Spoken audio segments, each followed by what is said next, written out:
Bonjour à tous et à toutes, bienvenue sur ma chaîne où je partage avec vous mes réflexions et mes conseils sur l'islam et la vie. Aujourd'hui, je vais vous parler d'un sujet très important, comment se fixer des objectifs selon l'islam. Vous savez, nous avons tous des rêves, des aspirations, des projets que nous voulons réaliser dans notre vie. Mais comment faire pour les atteindre?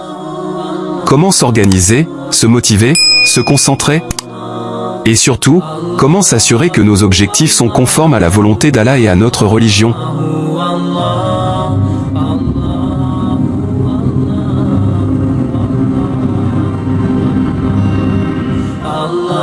Eh bien, la première chose à savoir, c'est que se fixer des objectifs est une pratique encouragée et recommandée par l'islam.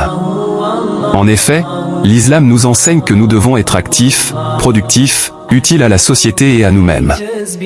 Nous devons chercher à nous améliorer, à apprendre, à progresser dans tous les domaines de notre vie, notre foi, notre savoir, notre santé, notre famille, notre travail, etc. Le prophète Mohammed, paix et bénédiction d'Allah sur lui, a dit « Celui qui se lève le matin en ayant pour seul souci de faire du bien aux gens est aimé d'Allah ». Il a aussi dit « Le meilleur d'entre vous est celui qui apprend le Coran et l'enseigne ». Il a également dit « Le croyant fort est meilleur et plus aimé d'Allah que le croyant faible, mais il y a du bien dans chacun d'eux. Cherchez ce qui vous est utile, demandez l'aide d'Allah et ne faiblissez pas ». Ces hadiths nous montrent que l'islam nous incite à avoir des objectifs nobles, bénéfiques et positifs pour nous-mêmes et pour les autres. Mais comment les choisir et les définir? Eh bien, il y a quelques principes à respecter.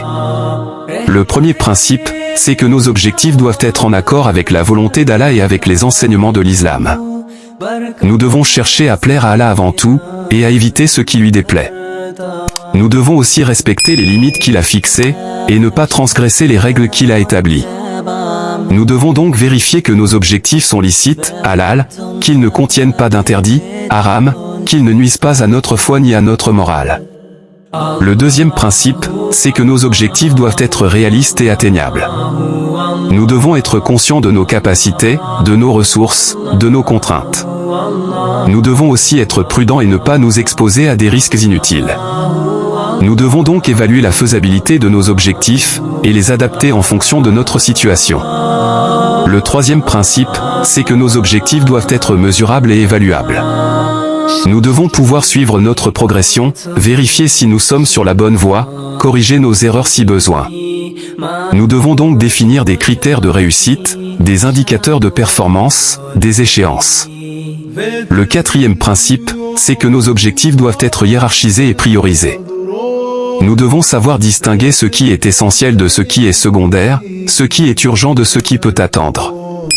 Nous devons donc classer nos objectifs par ordre d'importance et d'urgence. Le cinquième principe, c'est que nos objectifs doivent être motivants et stimulants. Nous devons avoir envie de les réaliser, de les poursuivre malgré les difficultés. Nous devons aussi avoir confiance en Allah et en nous-mêmes. Nous devons donc choisir des objectifs qui correspondent à nos intérêts, à nos talents, à nos passions. Voilà quelques principes qui peuvent vous aider à se fixer des objectifs selon l'islam. Bien sûr, il ne suffit pas de les définir, il faut aussi les mettre en œuvre, les réaliser. Et pour cela, il faut avoir un plan d'action, une stratégie, une méthode. Mais c'est un autre sujet que je vous propose d'aborder dans une prochaine vidéo, Inch'Allah.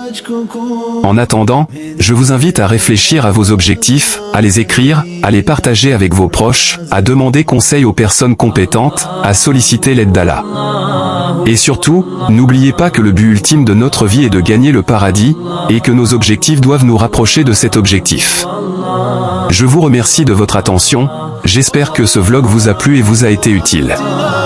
N'hésitez pas à me laisser vos commentaires, vos questions, vos suggestions.